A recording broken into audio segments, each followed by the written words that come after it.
Hi everyone, ഇന്ന് നമ്മൾ ഉണ്ടാക്കുന്നത് വളരെ ഈസി ആയിട്ടുള്ള മഷ്റൂം ബട്ടർ മസാലയാണ്. ഇത് തയ്യാറാക്കാനുള്ള ഇൻഗ്രീഡിയൻസ് എന്തൊക്കെയാണെന്ന് നോക്കാം. ആദ്യം തന്നെ മഷ്റൂം കുറച്ചു നേരം വൃത്തിയാക്കി വെള്ളത്തിലിട്ട് വെക്കണം. അതിനുശേഷം ഒരു പാൻ ചൂടാക്കി അതിലേക്ക് ബട്ടറും ചതച്ചു വെച്ച വെളുത്തുള്ളിയും പിന്നെ റോസ്മേരി ലീവ്സും ആഡ് ചെയ്ത് നല്ലപോലെ സോട്ട് ചെയ്യണം.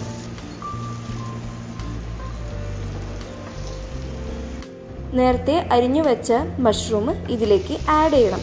ബട്ടർ നല്ലപോലെ ഇതിലേക്ക് മിക്സ് ചെയ്ത് കിട്ടണം.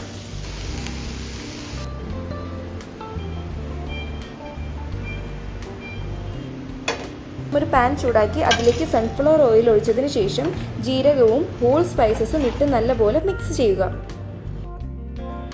ഇതിലേക്ക് ചതച്ചു വെച്ച വെളുത്തുള്ളി നല്ലപോലെ മിക്സ് ചെയ്തതിന് ശേഷം സവോള ചേർത്ത് കൊടുക്കണം. അതിൽ നന്നായി വാടി വന്നതിന് ശേഷം ഉപ്പും പിന്നെ സ്പൈസസ് ആയിട്ടുള്ള മഞ്ഞൾപ്പൊടിയും മുളക് പൊടി, മല്ലിപ്പൊടി, ഗരം മസാലയാണ് ഇതിലേക്ക് ചേർക്കുന്നത്. മസാലയുമായി സവോള നല്ലോണം യോജിച്ചതിന് ശേഷം ഇതിലേക്ക് തക്കാളി ആഡ് ചെയ്ത് കൊടുക്കുന്നുണ്ട്.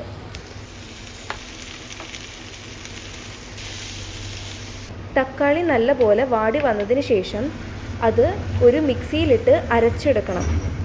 ഒരു പാൻ ചൂടാക്കി അതിലേക്ക് ഒരു ഹാഫ് സവോള നമ്മൾ ആഡ് ചെയ്ത് എടുക്കുന്നുണ്ട്. അതിലേക്ക് നമ്മൾ ഉപ്പും പിന്നെ ഒരു 1/4 ടീസ്പൂൺ മഞ്ഞൾപ്പൊടിയും പിന്നെ ഒരു 1/4 ടീസ്പൂൺ തന്നെ മുളക് പൊടിയും ആഡ് ചെയ്യുന്നുണ്ട്. കാശ്മീരി മുളക് പൊടിയാണ് ഇതിലേക്ക് ഞാൻ ആഡ് ചെയ്തിട്ടുള്ളത്.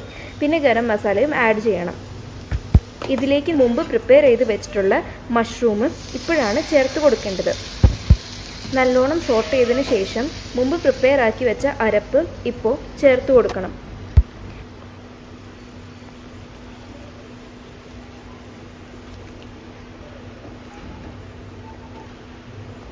ടൊമാറ്റോ കെച്ചപ്പ് ആഡ് ചെയ്തിട്ടുണ്ട്.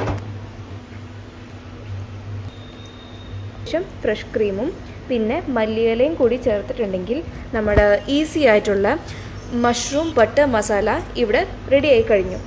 Okay, thank you.